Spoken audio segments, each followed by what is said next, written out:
Thank you. I want to thank Leader Pelosi and Ranking Member Scott, the entire committee, and thank you for allowing me to participate in the announcement of the AIM Higher Act. I am a veteran, and I recognize that the AIM Higher Act renews the promise of economic and educational opportunity to future generations of students, and that's all students.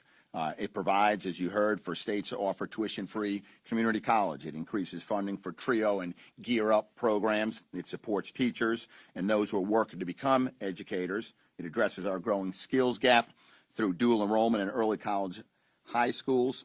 And the AIM Higher Act supports our veterans, and I'd like to speak to that. One of the most successful programs our country ever created was a GI Bill, enabling veterans to go to college.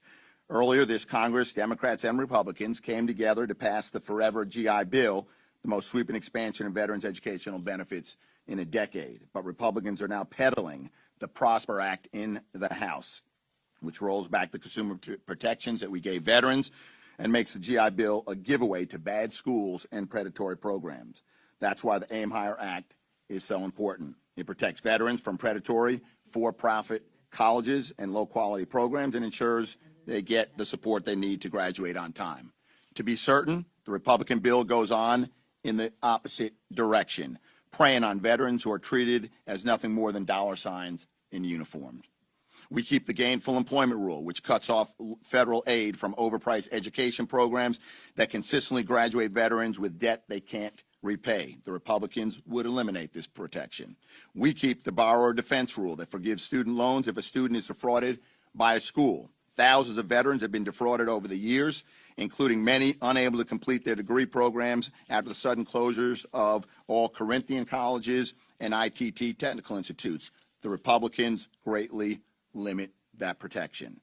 We not only keep but also expand the Public Service Loan Forgiveness Program that clears a borrower's student loan debt if they work for the public sector or for a nonprofit for 10 years. This has significant impact on military readiness, not because I say so, but because the Pentagon says so. They say it's essential to recruit and retain service members. The Navy JAG Corps would be decimated because about 6,800 service members participate in and rely on this program. That's why our bill not only keeps the program, but expands it to veteran service organizations like the American Legion and the VFW. The Republicans would eliminate this program too. The AIM Higher Act recognizes that getting to college is one thing and completing college is another. That's why Democrats are committed to increasing funds for veteran student centers to serve as on-campus, one-stop center for tailored support to veterans. Veterans organizations say Congress should be strengthening the protections and supports for students that many of us fought so hard for, not watering down or eliminating them. That's why a coalition of veterans organizations does not support the Republicans' Prosper Act. Student Veterans of America, Veterans Education Services, American Legion, VFW, AMVETS all oppose the GOP Prosper Act. Congress ultimately has responsibility to ensure access to quality, affordable higher education. It's critical to strengthening Americans' workforce and economy. Military-connected students are among the most successful students in higher education, and they're some of the most deserving. Any reauthorization of the Higher Education Act should protect our service members, veterans, and military families and give them the opportunity to earn a degree without taking on enormous student debt. The AIM Higher Act does exactly that. And with that, I'll yield back to the ranking member. Thank you.